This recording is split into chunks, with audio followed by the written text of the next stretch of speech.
চেয়েছেন একবার স্ত্রী সবাস করার পর ফ্রেশ না হয়ে আবার মিলিত হলে কি গুনাহ হবে? নারীরা উচ্চ আওয়াজে কোরআন তেলাওয়াত করতে পারবেন কি না?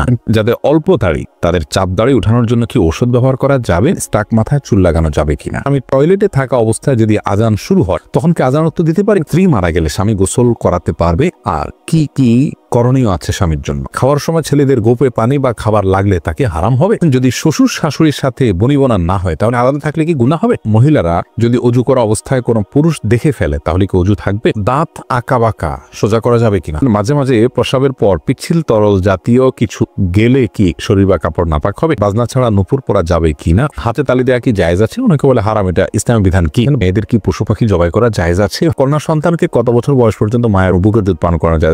আমরা প্রশ্ন উত্তর দেওয়ার পর্বে এমনি লিটন হোসেন জানতে চেয়েছেন দাঁত আঁকা বাঁকা সোজা করা যাবে কিনা? হ্যাঁ, যাবে, কোনো অসুবিধা নেই। আঁকা বাঁকা দাঁতকে সোজা করাতে কোনো অসুবিধা নেই। এটা খুবই সাধারণ একটি বিষয়, অনেকেই করে থাকেন আজকাল, অসুবিধা নেই ইনশাআল্লাহ। এমনি বাপ্পি জানতে চেয়েছেন আমি টয়লেটে থাকা অবস্থায় যদি আজান শুরু হয় তখন কি আজান উত্তর দিতে পারি? না ভাই, আপনি অপেক্ষা করবেন, বের হয়ে আজান উত্তর দিয়ে দিবেন। মাহফুজ মুন্না আপনি জানতে চেয়েছেন খাওয়ার সময় ছেলেদের গোপে পানি বা খাবার লাগলে তাকে হারাম হবে?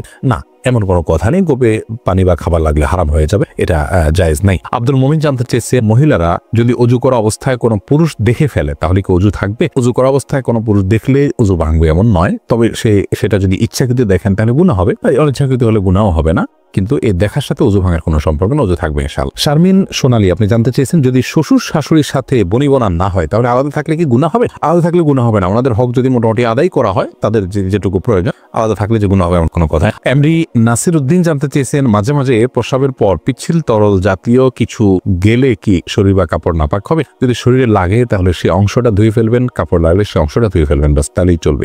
নাপাক হবে যেটুকু লাগবে সেটুকু জায়গা। আফরিন সুলতান জান্নাত আপনি জানতে চেয়েছেন বাজনা ছাড়া নুপুর পরা যাবে কিনা? জীবন আপনি নুপুর পড়তে পারেন যদি সেটাতে বাজনা না থাকে এবং বাহিরে আপনি যখন পরে যাবেন সেটা আপনার পায়ে থাকতে পারে, কোনো অসুবিধা নেই। সাহাবায়ে কেরামের মধ্যে থেকে অনেকে নুপুর পড়েছেন, অনেক মহিলা সাহাবীরা নুপুর পড়েছেন, এরকমটি হাদিস দ্বারা স্পষ্টভাবে আমরা জানতে পারি। এসেছে হেলাল খান জানতে চেয়েছেন অজু করার সময় দাঁত থেকে রক্ত বের হলে কি অজু হবে? দাঁত থেকে যদি রক্ত বেশি বের হয়ে যায়, বের হতে থাকে, যার ফলে আপনার থুতু লাল হয়ে যায় এবং লালচে ভাব বেশি থাকে থুতুর মধ্যে, তাহলে সেক্ষেত্রে আপনার অজু হবে না। আর যদি লালচে ভাব কম থাকে, হালকা হলুদ হয়, তাহলে সেক্ষেত্রে অজু হয়ে যাবে। জহিরুদ্দিন মোহাম্মদ বাবর জানতে চেয়েছেন হাতে তালি দেওয়া কি জায়েজ আছে? অনেকে বলে হারাম, এটা ইসলামের বিধান কি? হাতে তালি দেওয়া এটাকে হারাম বলার সরাসরি কোনো সুযোগ নেই, তবে অবাক করা কোনো কিছু, ভালো কিছু দেখলে মুখে সুবহানাল্লাহ বলা, আশ্চর্য হলে সুবহানাল্লাহ বলা, মাশাআল্লাহ বলা, এটা হলো সুন্নাহ, হাতে তালি নয়।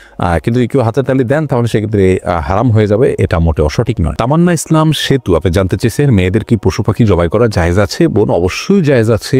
মুরগি, হাঁস, এই জাতীয় পশু পাখি, গরু, এগুলো জবাই করার ক্ষেত্রে অনেক উদাহরণ আমাদের সমাজে আছে। যেমন ভাই বোন দুজন মিলে একসাথে গরু জবাই করতে পারবেন না শেয়ারে।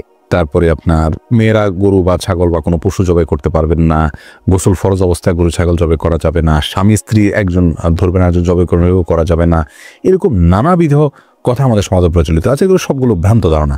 ছেলেরা যেমন জবাই করতে পারবেন, মেয়েরাও কিন্তু সেভাবে আপনার জবাই করতে পারবেন, কোনো অসুবিধা নেই। জবের যে শর্ত আছে বিসমিল্লাহ আল্লাহু আকবার বলে জবাই করে ফেলবেন। খালেদা আক্তার জানতে চান মেয়েরা পর্দা না করলে মা বাবার কবরে কি আযাব হবে? মা বাবার যদি সেখানে কোনো দায় থাকে, ত্রুটি থাকে, তাহলে সেক্ষেত্রে তাদের আযাব হতে পারে। কিন্তু মা বাবা যদি তাদেরকে সঠিক পথের দিশা দিয়ে থাকেন, বুঝিয়ে থাকেন, দায়িত্ব পালন করে থাকেন, তাহলে সেক্ষেত্রে তাদের দায়ভার তারা শুধু সন্তানরাই বহন করবে, মা বাবার কোনো কিছু দায়ভার চাপানো হবে না। আল্লাহ বলেছেন লা তাযরু ওয়াজরাতুন উযরা উখরা, কারোর দায়ভার অন্য কেউ বহন করবে না। লাইসা লিল-ইনসানি ইল্লা মা সাআ, প্রত্যেকে যা করবে তারই তিনি দায় নিবেন। ভাই রাশিদুল ইসলাম রুবেল আপনি জানতে চেয়েছেন টাক মাথায় চুল লাগানো যাবে কিনা, এ ব্যাপারে ইসলামের কোনো বিধিনিষেধ আছে কিনা? ভাই রাশেদ, টাক মাথায় চুল, আলগা চুল লাগানোর ব্যাপারটি একজন স্বাভাবিক অবস্থায় একজন মানুষের জন্য জায়েজ নাই, কারণ আল্লাহ রাব্বুল আলামিন বলেছেন লা তাবদীলা লিখালকিল্লাহ, আল্লাহর সৃষ্টিতে কোনো প্রকার পরিবর্তন করা চলে না। এখন কারো চুল পড়ে গেছে, তিনি আলগা চুল লাগিয়েছেন, এটা এক ধরনের প্রতারণার মতো। যেমনি ভাবে চুল সাদা হয়ে গেলে সেটাকে কালো করার যে একটা প্রয়াস, প্রবণতা, নিজের বয়স লুকানোর চেষ্টা, অথবা বয়স ছাড়াও অনেক সময় সাদা হয়ে থাকে,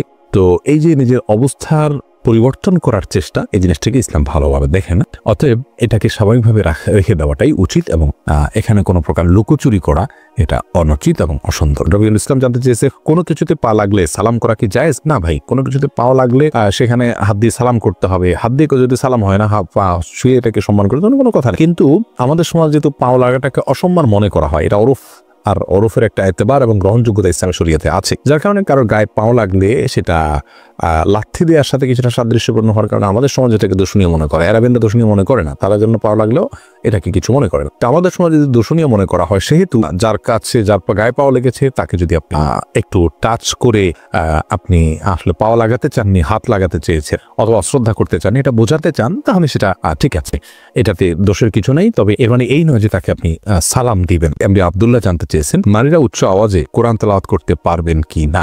ভাই আব্দুল্লাহ, নারীরা উচ্চ আওয়াজে কোরআন তেলাওয়াত করতে পারবেন, তবে সেটি পরপুরুষের কণ্ঠ পর্যন্ত কান পর্যন্ত যেন না পৌঁছে সে ব্যাপারে চেষ্টা করতে হবে। নিজের বাসায় করতে পারেন, নিজের ঠিকানায় করতে পারেন। নিজের ঠিকানা যদি বাসায় যদি দেবর থাকে, অন্য কেউ থাকেন, তাহলে তাদের কান পর্যন্ত যেন আওয়াজটি না যায় সে ব্যাপারে তাকে সচেতন থাকতে হবে। কারণ কোরআন তেলাওয়াতের ক্ষেত্রে কণ্ঠের মধ্যে কোমলতা সৃষ্টি করতে হয়, সৌন্দর্য সৃষ্টি করে তেলাওয়াত করা হলো তেলাওয়াতের আদব। আর সে আদব রক্ষা করতে গিয়ে কিন্তু তিনি কোমল কণ্ঠে সুন্দর কণ্ঠে পড়তে যাবেন, সেটি পরপুরুষের মনের মধ্যে বাজে চিন্তা আসার কারণ হতে পারে। সেই জায়গা থেকে তিনি জোরে পড়বেন যদি একাকী থাকেন বা কেউ না শুনে। আর যদি কেউ শোনার মতো থাকে তাহলে তার কান পর্যন্ত যেন না যায় সেভাবে তিনি তেলাওয়াত করবেন ইনশাআল্লাহ। ফাহিম, আপনি জানতে চেয়েছেন স্ত্রী মারা গেলে স্বামী গোসল করাতে পারবে আর কি কি করণীয় আছে স্বামীর জন্য। দেখুন, স্ত্রী মারা গেলে স্বামী গোসল দিতে পারবেন কি না, এই বিষয়টি ওলামা ইকরাম এবং ইমামগণের মধ্যে মত পার্থক্য আছে। ইমাম আবু হানিফা রাহিমাহুল্লাহর মত হলো যে স্ত্রী মারা গেলে স্বামী তাকে গোসল দিতে পারবেন না। তার কারণ হলো তিনি মনে করেন মৃত্যুর সঙ্গে সঙ্গে বৈবাহিক সম্পর্কটা আর থাকে না, ছিন্ন হয়ে যায়, যার কারণে তারা মাহরামের মতো হয়ে যান। এখানে অন্য কোনো মেয়েরা গোসল দিবেন।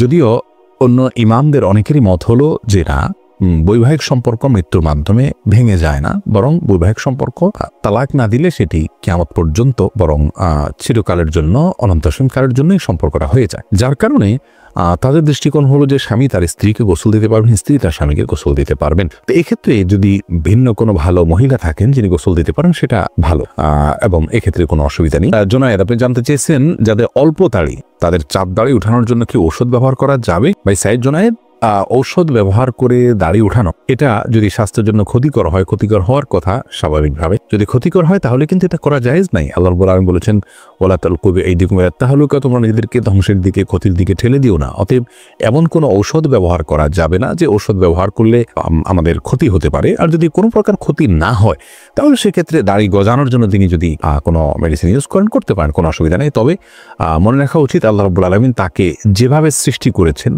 সেটার উপরে সন্তুষ্ট থাকা, এটার মধ্যেই কল্যাণ নিহিত আছে।